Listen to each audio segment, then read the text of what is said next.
मश्क हिकु भाङे ॿ 6वीं क्लास जो टियों सवाल आहे। पंज भाङे 6 ज़रबिया 12 भाङे 13 ब्रैकेट वाधू 6 भाङे 5 बराबर आहे 5 भाङे 6 ज़रबिया 12 भाङे 13 वाधू 5 भाङे 6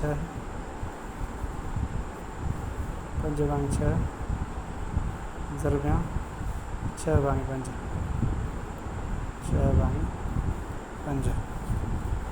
छा कंदासीं 5 भाङे 6 खे लाहींदासीं ज़रबियूं छॾींदासीं 13 ऐं 5 जो नंढी आं भंजवत कढंदासीं 13 ऐं 5 जो नंढी आं भंजवत छा थींदो पर 13 खे 5 जो खोड़ो नथो लॻे ॿुधाईंदासीं 13 खे 24 13 39 4 13 52 35 24 13 39 4 13 52 35 65 खे लॻे थो सही आहे न 5 जो खोड़ो उन खे लॻंदो जंहिंजो 1 0 या 5 हुजे 13 जो खोड़ो 5 1 65 ते अचे थो सही आहे इन हिसाब सां नंढी आं भंजवत 65 थींदो सही आहे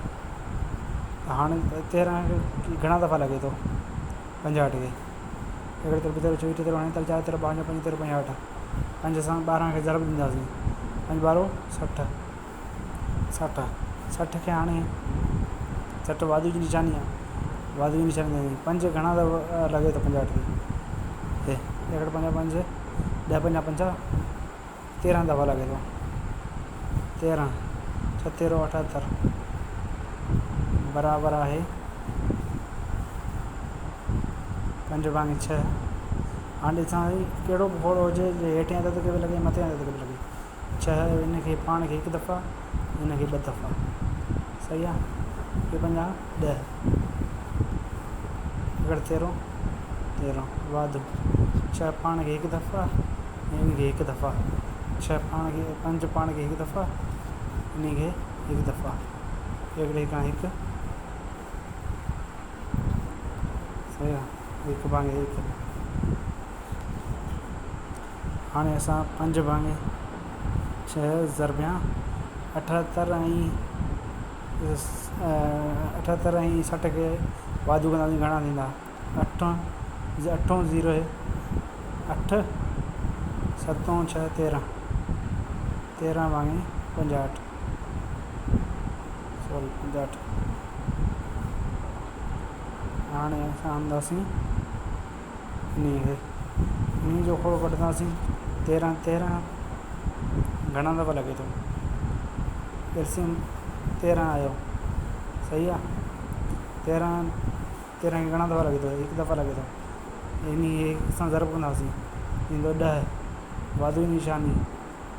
ऐं 1 जो खोड़ो 13 खे घणा दफ़ा 13 दफ़ा लॻे थो ज़रब 13 ॾींदासीं 13 हाणे 5 भाङे 6 ज़रबिया 38 भाङे 65 त बराबर आहे 23 भाङे 13 सही आहे 5 जो खोड़ो पाण खे 1 दफ़ा लॻो 65 खे घणा दफ़ा लॻो 1 5 5 3 5 15 6 जो खोड़ो इन खे लॻे थो हा